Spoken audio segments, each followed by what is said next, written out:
రైతులారా సహజ సాగు చేద్దామండోయ్ మిత్రులారా, రండోయ్ రా రండి రైతులారా, సహజ సాగు చేద్దామండోయ్ మిత్రులారా.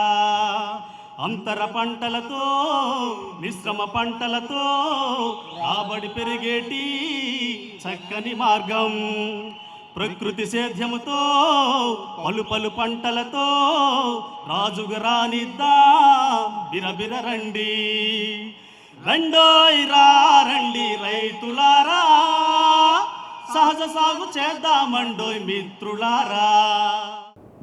Every day the local cows in the villages are going in the forest for grazing purpose. While grazing, the dung and urine is fallen down on the surface of soil. It is happened in nature, so I have utilized, when I utilize dung and urine, it is 100% natural because it is existed in the nature. ప్రతిరోజు ఈ ఆవులు మేత కోసం అడవులకు వెళుతూ ఉంటాయి. అక్కడికి వెళ్ళినప్పుడు అక్కడ పేడ వేయడం, మూత్రాన్ని వదలడం జరుగుతూ ఉంటుంది. కాబట్టి ఇది ప్రకృతిలో ఉన్నది. అందుకనే ఈ తయారీలో గోమయాన్ని, గోమూత్రాన్ని ఉపయోగించడం జరిగింది. Then there may be a question to utilize jaggery sweet, whether it is natural. I say yes, it is natural because it is existed in the nature. మరి ఈ బెల్లాన్ని ఉపయోగించడం అది కూడా సహజమైనటువంటి, ప్రకృతికి అనుకూలమైనటువంటి ప్రక్రియనా అని ప్రశ్నించవచ్చు. దానికి సమాధానం నిజమే. ఈ బెల్లమును ఉపయోగించడం అనేది సహజమైన ప్రక్రియే. That 1 square feet lip surface area manufacture 4.5 gram raw sugar in a day by means of the photosynthesis process, and 25% sugar is secreted through the roots to feed the bacteria so that bacteria can multiply their count and they will activate. That means the God has given, God has managed to give the sugar, to feed the sugar to the microorganism in the soil so that they can multiply. That means to feed the jaggery, to feed the sweet to the microorganism, to the Jivamrutam is 100% natural because it is existed in the nature. మనం ఇంతకు ముందు గమనించాం, కిరణజన్య సంయోగ క్రియ ద్వారా ఒక రోజులో 1 చదరపు అడుగు వైశాల్యం కలిగిన ఆకుపచ్చ ఆకులు 4.5 గ్రాముల ముడి చక్కెరను తయారు చేస్తాయి.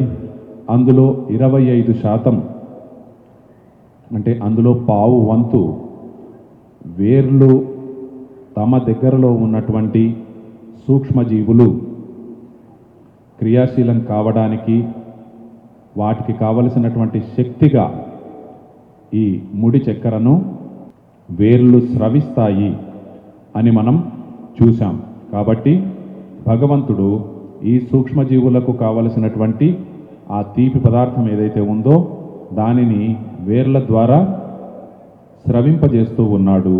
కాబట్టి ఈ ప్రకృతి సహజమైనటువంటి సృష్టిలో ఈ తీపి పదార్థం అనేది సూక్ష్మజీవులు క్రియాశీలం కావడానికి, వాటికి తగిన శక్తి అందడానికి అందుతూ ఉంది. When I have taken 200 liters of the water, I have 10 liters gomutram and 10 kg cow dung, and when I utilize this sweet,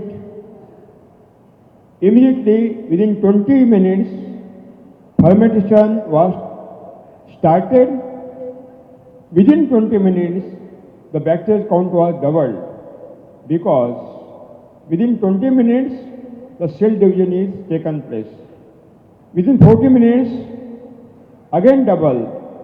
That means when fermentation process was started, within 20 minutes 30 lakh crore bacteria were doubled.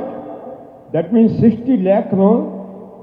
Within 40 minutes it was the count 120 lakh crore.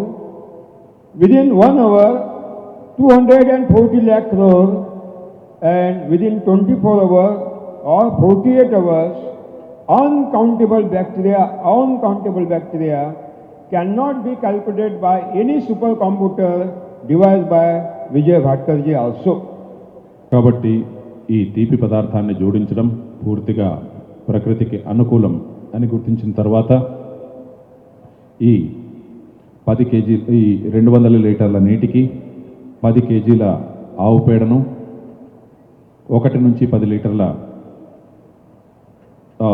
10 కేజీల ఆవు పేడను అలాగే 5 నుంచి 10 లీటర్ల గోమూత్రాన్ని కలిపి దానికి ఇంతకుముందు తెలియజేసినటువంటి మోతాదులో ఈ తీపి పదార్థాన్ని కలిపిన తరువాత ఈ కిణ్వన ప్రక్రియ, ఈ పులియబెట్టడం అనే ప్రక్రియ చాలా వేగవంతంగా జరిగింది. కేవలం 20 నిమిషాలలోనే ఈ కణ విభజన వల్ల దాదాపు ఆ సూక్ష్మజీవుల సంఖ్య రెట్టింపయింది. అంటే 30 లక్షల కోట్ల సంఖ్యలో ఉన్నటువంటి సూక్ష్మజీవులు ఈ మిశ్రమం వల్ల 20 నిమిషాలలో 60 లక్షల కోట్ల సంఖ్యకు చేరుకున్నాయి. 40 నిమిషాలలో తిరిగి కణ విభజన జరిగి 120 లక్షల కోట్ల సంఖ్యకు చేరుకున్నాయి. అలా గంటలో 240 లక్షల కోట్ల సంఖ్యకు చేరుకునేలా ఈ పులియబెట్టే ప్రక్రియ కొనసాగింది. ఇక ఒక రోజులో 24 గంటల్లో లేదా 48 గంటల్లో వాటి సంఖ్య ఎంత భారీ స్థాయికి చేరుకుంటుందనేది మనము లెక్కించడం కూడా ఎటువంటి ఉత్తమ కొవ్వకు చెందిన కంప్యూటర్ల ద్వారా కూడా లెక్కించడం అసాధ్యమని అయ్యే స్థాయిలో వాటి సంఖ్య చేరుకుంది. It was my target to enhance the bacterial count in multiple quantity, and that was fulfilled by this trial. కాబట్టి ఈ సూక్ష్మజీవుల సంఖ్యను ఎన్నో రెట్లు పెంచాలి అన్నటువంటి ఉద్దేశం ఈ ప్రయోగంతో నెరవేరింది. But this multiple bacterial count again created one problem in front of me, because uncountable bacteria are now activated. How to supply the energy for the activation, this was a big problem in front of me, because every moment you are losing the energy. The bacteria also, when they are working, they utilize energy, and that was the question in my mind, how to supply the energy, this multiple quantity of the bacteria. అయితే ఇంత భారీ సంఖ్యలో పెరిగినటువంటి ఈ సూక్ష్మజీవులన్నీ కూడా పనిచేయాలి అంటే వాటికి కావలసినటువంటి శక్తి ఎక్కడి నుంచి వస్తుంది? ఎందుకంటే అనుక్షణము ఈ సూక్ష్మజీవులకు శక్తి కావాలి పనిచేయడానికి. కాబట్టి ఆ శక్తి, ఇంత భారీ స్థాయిలో పెరిగినటువంటి ఈ సూక్ష్మజీవులు మరింత క్రియాశీలం కావడానికి కావలసినటువంటి శక్తి ఎక్కడి నుంచి వస్తుంది అన్న సమస్య నా ముందు నిలిచింది. I was well known about the fundamental science truth, the principle, and that is the proteins are having multiple quantity of the energy. So I thought, why we are not going to utilize protein? And it is the fact that the pulses are having maximum quantity of the protein. So I decided to utilize the flow of the pulses in variable quantity with the jaggery, urine, dung and water. కాబట్టి ఈ గణనీయంగా పెరిగిన సూక్ష్మజీవులు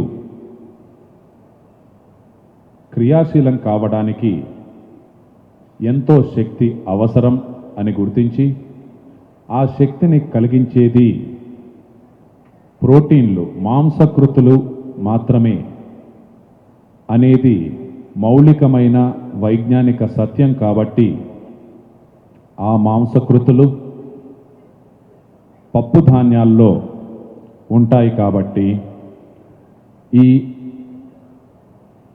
సూక్ష్మజీవులకు కావలసిన శక్తిని అందించడానికి మనము ఈ పప్పు ధాన్యాల పిండిని ఎందుకు ఉపయోగించకూడదు అన్న ఆలోచన వచ్చింది. Then I have started the trials to take the variable quantity of the pulses flour, the green gram flour 1 to 10 kg quantity, variable quantity, black gram that means alsanda, cowpea, pigeon pea, beans, Bengal gram, horse gram and soybean, groundnut and all other pulses. All pulses I utilized.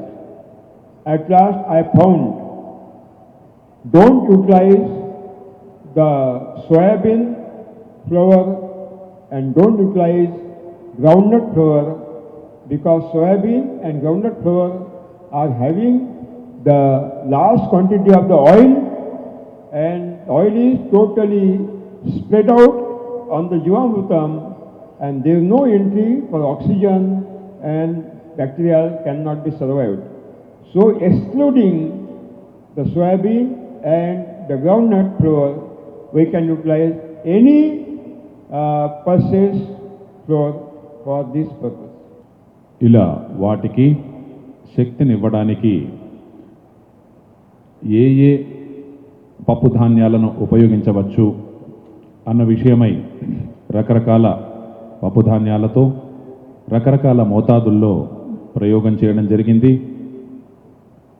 అవి 1 నుంచి 10 కేజీల వరకు పెసలు, మినుములు, అలసందలు, శనగలు, కందులు, అలాగే సోయాబీన్, అలాగే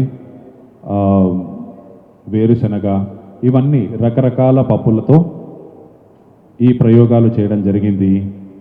ఈ ప్రయోగాల తర్వాత అర్థమైనటువంటి విషయం ఏమిటంటే ఈ ప్రక్రియ కోసం సోయాబీన్ మరియు వేరుశనగ వీటిని ఉపయోగించకూడదు అన్న విషయం అర్థమైంది.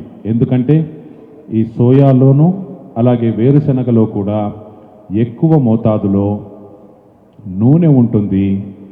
దీనిని అక్కడ ఉపయోగించడం వల్ల ఆ నూనె ఆ జీవామృతంపై ఒక తెట్టులాగా, ఒక పొరలాగా ఏర్పడి దానివల్ల సూక్ష్మజీవులకు వాతావరణం నుంచి అందవలసినటువంటి ప్రాణవాయువు అందకుండా అడ్డుకుని ఆ సూక్ష్మజీవులు మనుగడ సాగించడం కష్టమయ్యేలా చేస్తుంది. కాబట్టి ఈ ఒక్క వేరుశనగ, సోయా చిక్కుడు ఇవి రెండు తప్ప మిగిలిన ఏ పప్పు ధాన్యాలైనా కూడా మనం ఈ మిశ్రమం ఏదైతే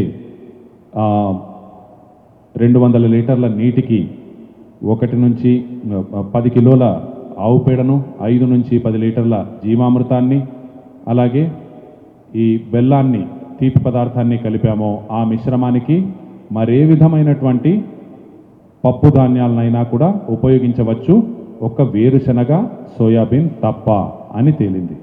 When I have taken 1 to 10 kg variable quantity of the pulses flour of all pulses, at last I found not necessary 10 kg, not necessary 2 kg also.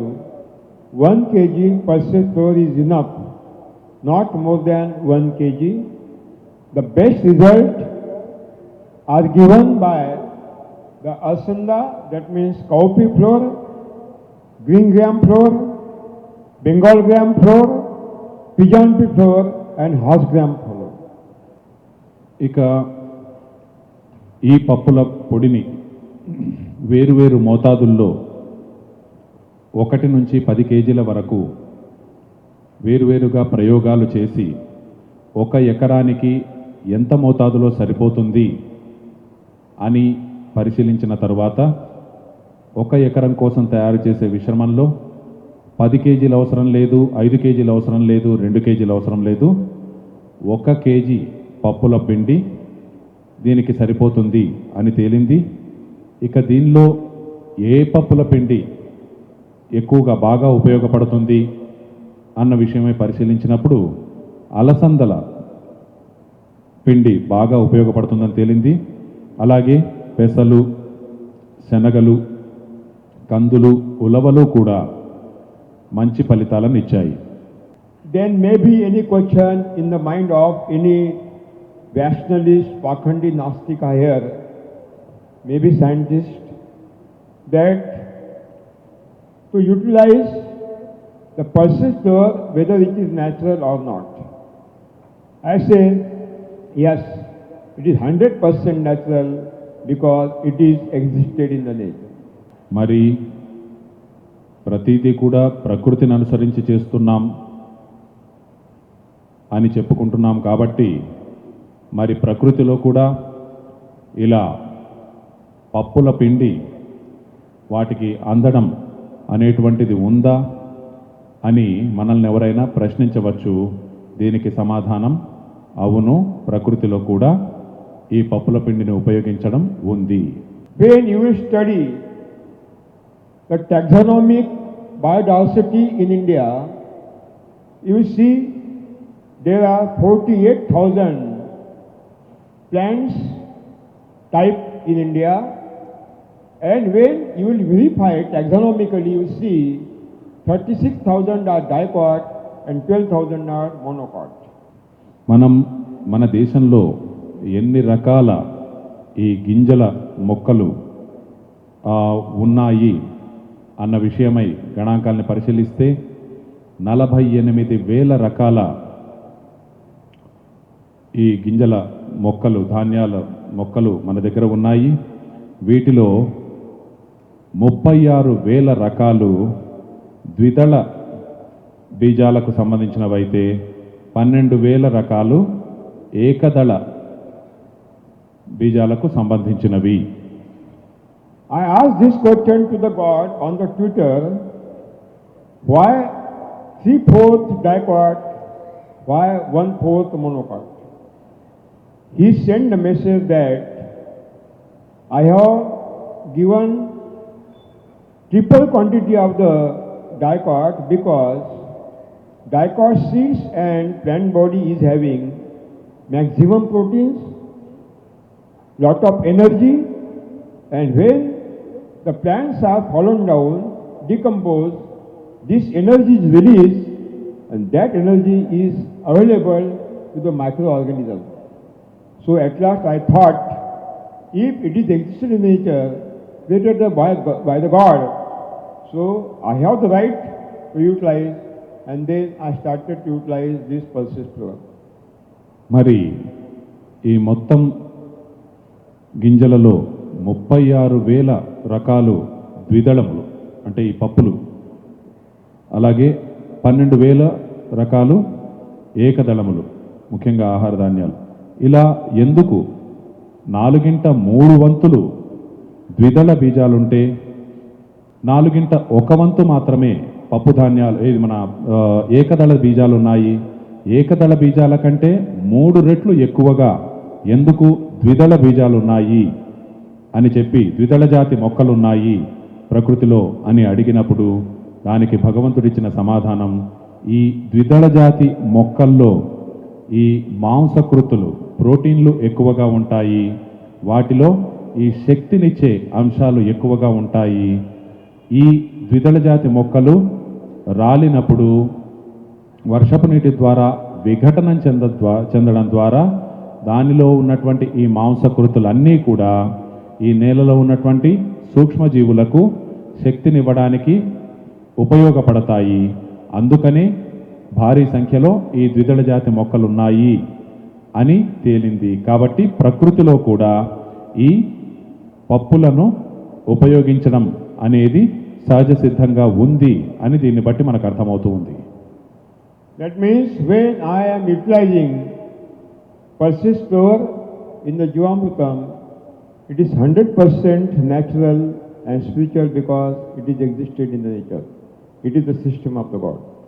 కాబట్టి మనం ఈ పప్పుల పిండిని ఈ జీవామృతం తయారీకి ఉపయోగిస్తున్నాము అంటే అది 100% పాళ్ళు ప్రకృతికి అనుకూలమైనది, భగవంతుడి వ్యవస్థలో ఉన్నది. Since my childhood, there was one question in my mind. Why the God has created a huge biodiversity of the animals, human, insect, birds, and also organisms? Why? There may be some agenda of the God. చిన్ననాటి నుంచి నా మనసులో ఒక సందేహం ఉండేది.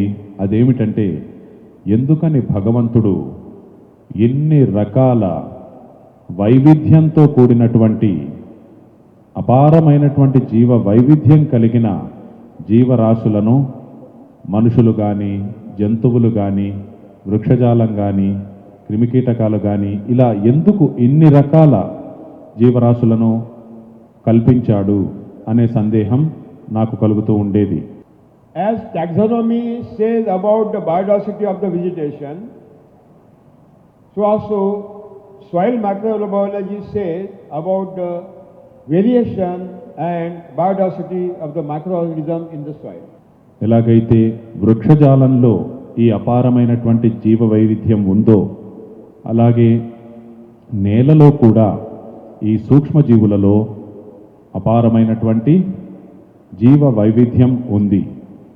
So I studied the soil microbiology in detail. I saw the huge biodiversity has been created by the God in the soil of variable species of the microorganisms. Maybe bacteria, maybe funguses, maybe actinomycetes, maybe polymyxa, maybe all of the species of the bacteria including mycorrhizals. కాబట్టి ఈ మృత్తికకు సంబంధించినటువంటి, మట్టకు సంబంధించినటువంటి ఈ సూక్ష్మ జీవశాస్త్రాన్ని పరిశీలించినప్పుడు నాకు అర్థమైనది ఏమిటంటే, భగవంతుడు ఈ నేలలో కూడా అనేక రకాలైనటువంటి సూక్ష్మజీవులు, శిలీంధ్రాలు కావచ్చు, అలాగే బ్యాక్టీరియా, మైకోరైజా, ఫంగస్, ఇలా రకరకాల సూక్ష్మజీవులన్నింటినీ కూడా భగవంతుడు ఈ నేలలో కల్పించినట్లు అర్థమైంది. Since millions and millions of the year, the millions and millions of the species of visible, invisible, identified, unidentified microorganism in the soil since crores and crores of the year. కోటాను కోట్ల సంవత్సరాలుగా ఇవన్నీ కూడా ఈ సూక్ష్మజీవులు, కొన్ని కనిపించేవి, కొన్ని కనిపించనివి, కొన్ని గుర్తించబడ్డాయి, కొన్ని గుర్తించబడలేదు. అయినప్పటికీ ఈ ఎన్నో రకాల సూక్ష్మజీవుల జాతులు కోట్ల సంవత్సరాలుగా ఈ నేలలో ఉంటూనే ఉన్నాయి. Then I thought, why we are not going to intensify the biodiversity of the bacteria, microflora in the Jivamrutam? Then I decided to take the one handful soil from the burnt or the forest, so that to utilize the Jivamrutam, so that we can intensify the bacterial species count and also biodiversity in the Jivamrutam. కాబట్టి కోట్ల సంవత్సరాలుగా వస్తున్న ఈ జీవ వైవిధ్యం వల్ల ప్రయోజనాన్ని మనం ఈ జీవామృతం తయారీలో కూడా ఉపయోగించుకోవాలన్న ఉద్దేశంతో అడవిలోని ఒక పిడికెడు మట్టిని, లేదా పొలం గట్టు మీద ఉండే పిడికెడు మట్టిని కూడా ఈ జీవామృతంలో సూక్ష్మజీవుల క్రియాశీలతను పెంచడానికి, అలాగే వాటిలోని జీవ వైవిధ్యాన్ని పెంచడానికి ఆ పిడికెడు మట్టిని కూడా ఈ మిశ్రమానికి జోడించి చూడడం జరిగింది. When the agricultural scientists promote biofertilizers to utilize to the farmers, actually they are misguiding the farmer. They are misguiding the farmer and also the government. నిజానికి ఈ జైవ ఎరువులు, సేంద్రియ ఎరువులను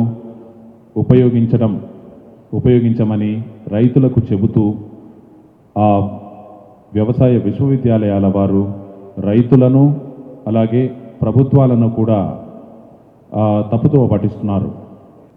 There is one mother or two mothers. There is a one real mother or two real mother? Everybody having? Huh?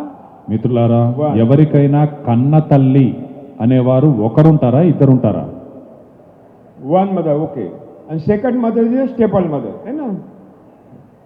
If you will try to give the trouble to your real mother, she will feed in night very, definitely she will give the lot of his, what is said, the love to you. She will not matter that you have given the trouble. But if you start to give the trouble to your stepmother, she will kill you. She will kill you. That means we do not want stepmother, we want real mother.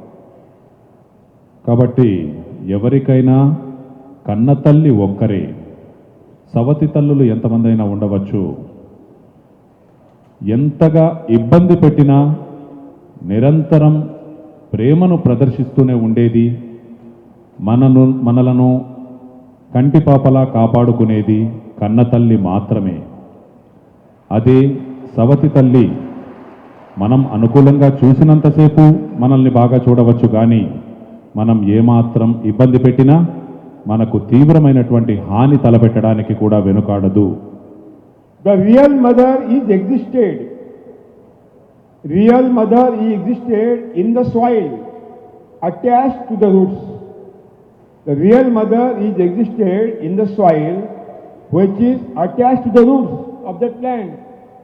And stepmother existed in the laboratory. Stepmother existed in laboratory. That means biofertilizer is not a real mother, it is a stepmother. కాబట్టి మొక్క వేర్లను అంటిపెట్టుకుని ఉండేదే, ఆ వేరు ప్రాంతంలో ఉండేదే నేల తల్లి, నిజమైన కన్న తల్లి. ప్రయోగశాలలో తయారయ్యే ఈ జైవ ఎరువులు, సేంద్రియ ఎరువులు సవతి తల్లుల వంటివి. So we don't want the stepmother, that means biofertilizer. We don't want. కాబట్టి మనకు సవతి తల్లులు వద్దు, మనకు ఈ సేంద్రియ ఎరువులు వద్దు. Because biofertilizer is not a real mother, it is a stepmother. We don't want. ఎందుకంటే ఈ సేంద్రియ ఎరువు సవతి తల్లి వంటిదే గాని కన్న తల్లి వంటిది కాదు. కాబట్టి అది మనకు వద్దు. Variable crops are having their own variable mothers. Variable crops are having their own variable real mothers. No similar mother is existed for more than 1-2 crops. Not at all in the nature. వేరు పంటలంటా కూడా ఆ నేలలో తమదైనటువంటి తల్లిని కలిగి ఉంటాయి. ఎలాగైతే ప్రతి ఒక్కరికి కన్న తల్లి ఒక్కరే అన్నట్లు వేరు పంటలకు సరిపోయేటువంటి ఆ సహజమైనటువంటి కన్న తల్లి వంటి నేల వేరుగా ఉంటుంది.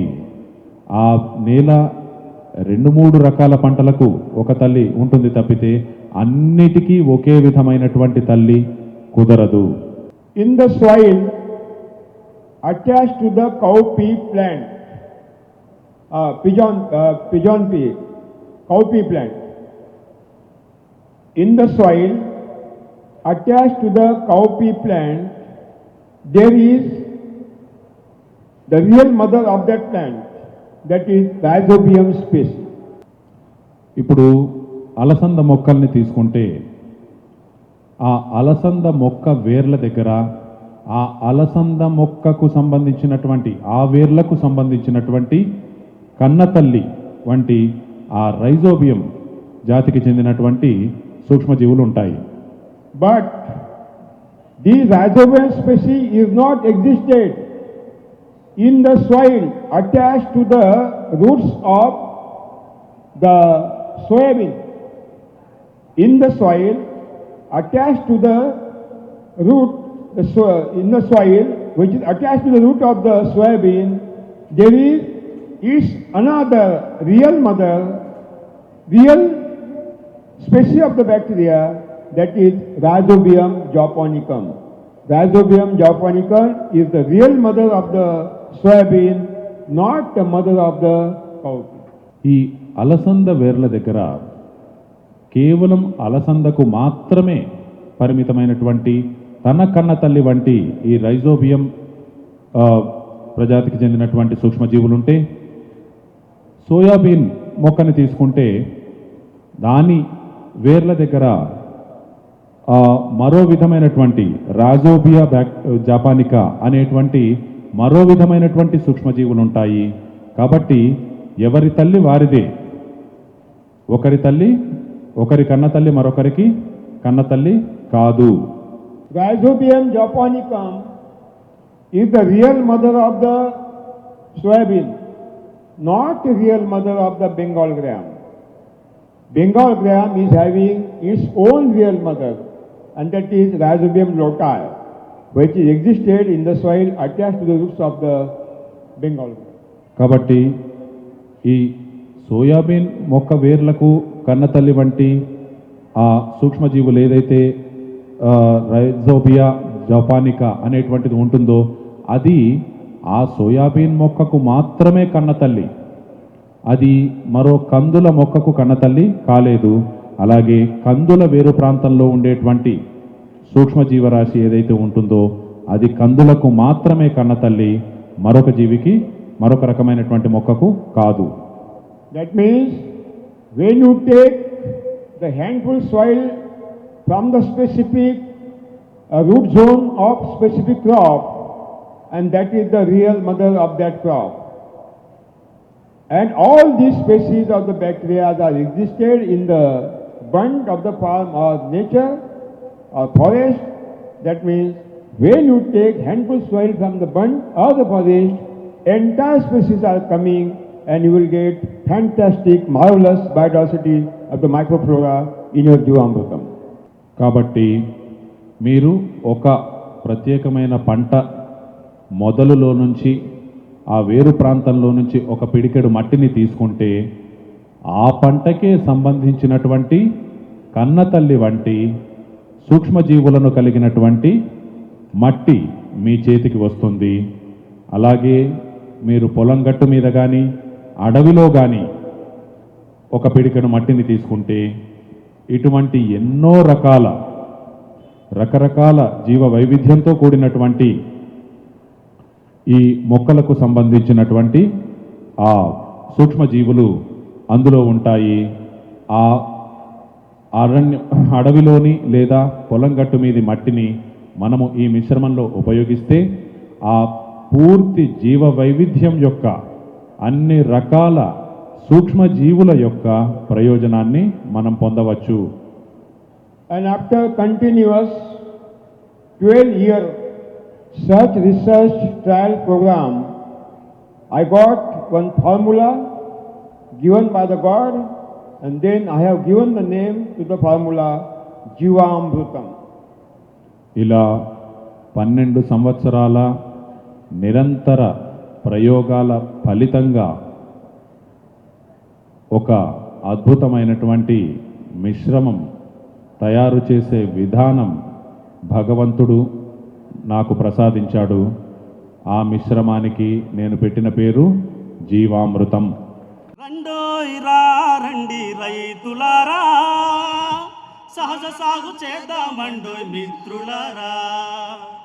రండి రైతులారా, సహజ సాగు చేద్దామండోయ్ మిత్రులారా. అంతర పంటలతో మిశ్రమ పంటలతో రాబడి పెరిగేటి చక్కని మార్గం. ప్రకృతి సేద్యముతో పలు పంటలతో రాజుగా రానిద్దాం బిరబిర రండి. రండి రైతులారా, సహజ సాగు చేద్దామండోయ్ మిత్రులారా.